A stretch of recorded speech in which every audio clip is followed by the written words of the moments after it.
One. Welcome to Shivering Timbers Dojo. Tonight we're going to do a deeper dive into Tedori Jujitsu's Tip 3 Yellow Belt. So these are the final two moves from Yellow Belt Tip 3. We're going to be doing techniques for the body and the legs. If you recall, Tip 3 has all been 2-on-1, 2-on-1 on the head because there's already did 2-on-1 earlier. We did 2 from the back. Now the body, again, we've already done 2-on-1. So we are going to move on into the realm of stances and postures you're going to face from possibly other fighting styles and other things, specifically from a Muay Thai defense. We're also, for the legs, going to basically throw Kosoto Gake. It is a way to load up to throw Kosoto Gake. We load up in this way because if they stuff the Kosoto Gake later on in blue belt, we can move on into other ways of throwing. It's a solid loadout for Kosoto Gake. Everybody who's screaming right now, oh my God, you're going to defend against Muay Thai and you don't do Muay Thai, that's correct. Watch it, see what you think. If you still don't like it, practice it. We'll go for there for now. Tedori Jujitsu Yellow Belt, Tip 3. This is the body defense. This is the Muay Thai defense. This is kata, guruma, dori. So we are going to face somebody in a typical Muay Thai stance. Yes? Typical Muay Thai stance. All right.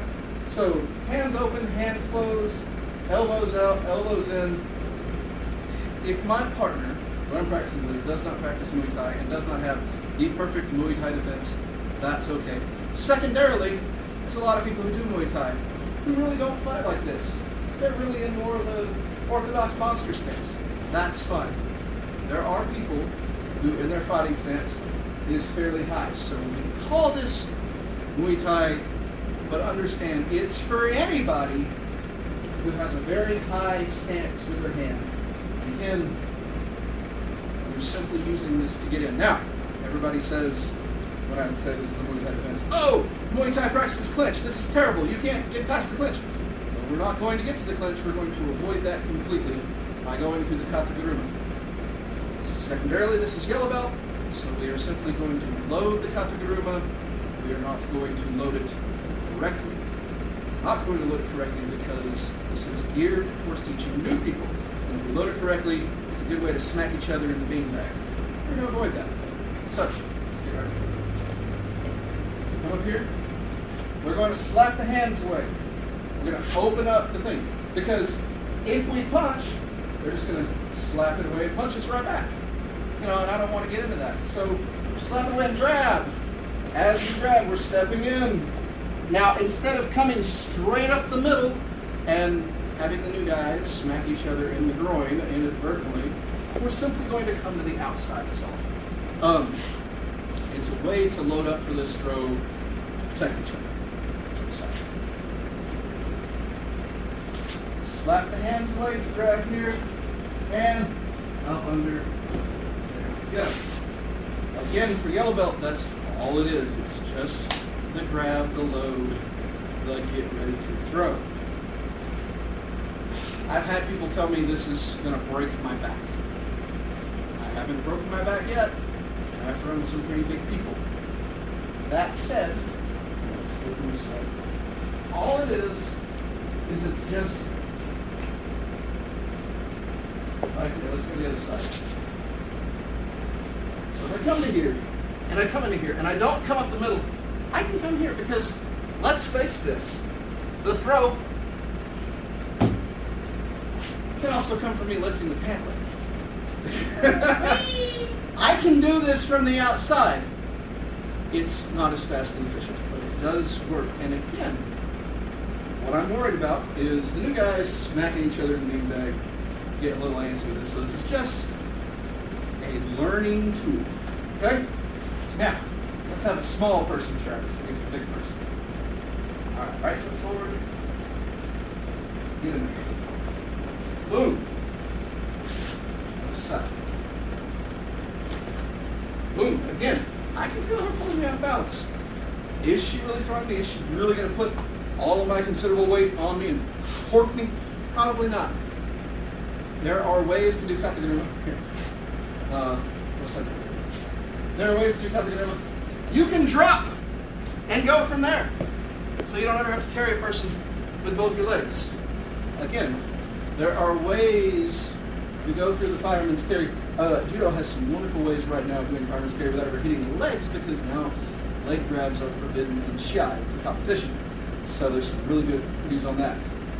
Most of them involve dropping and rolling, and you don't actually pick up the person and carry them, because to pick them and carry them, you really should be grabbing the legs. For right now, all we're going to worry about is this. Hand grab from here. Later on, it doesn't take much. Here, let's just show right here. I come up here, boom, whee!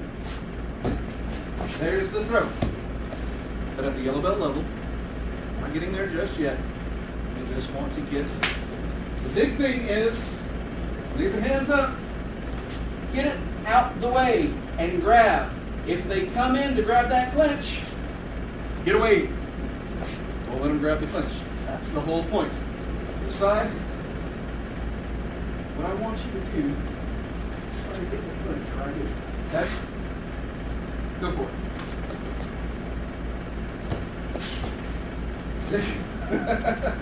Why did I have time? That's kind of my point. As with anything, you must practice many times.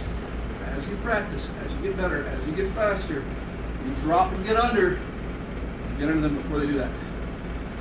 You might say, well, why don't they just knee you in the face? And that is actually an excellent question. So if we come up here, because this left side is easy to see. As I step in here, that's why my hand's down here. Woo! Prevent that from coming at me. Yes? So one more time, once again. Come up. And slap the hands away just enough to get inside and grab. And up. Other side. Come in here. Boom. There we go. All right? Thank you very much.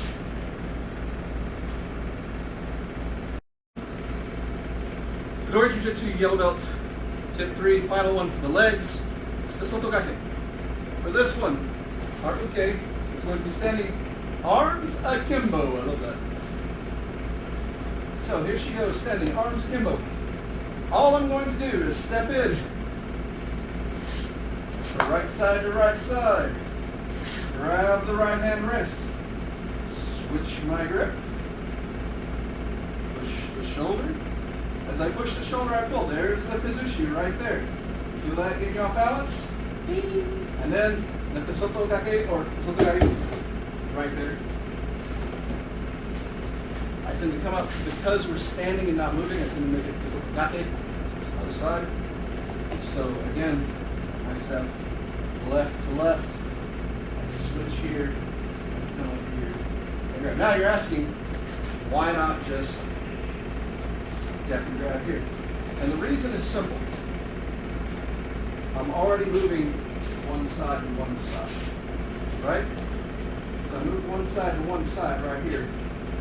They don't necessarily see it coming. And then I can come up here. If I go to grab, like, boy, they don't like that. That happens fast. Yeah, yeah, you tried to play games there. It didn't work, did it? That's the whole point. So again, they're coming here just to really grab this before they really know what hit them. And then we can switch that grip. Pull, push. At that point, the position is all off balance. That's the afterthought. And, again, we grab like this because if it does not work, we have our next move directly from blue belt.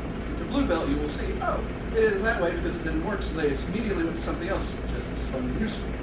So for right now, all we're working on is step and grab, switch, grab right here, pull and push, pull and push. Soto gari, down here, real low, sweeping the foot.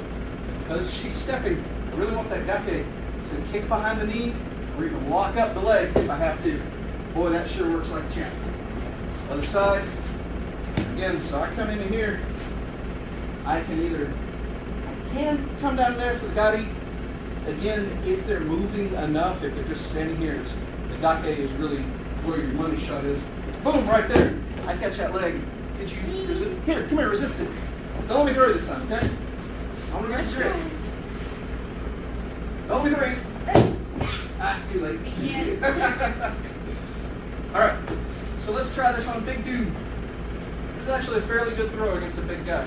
The soto gake works fairly well on me. All right, so now you're gonna step in. Yeah, hit the throw all the way.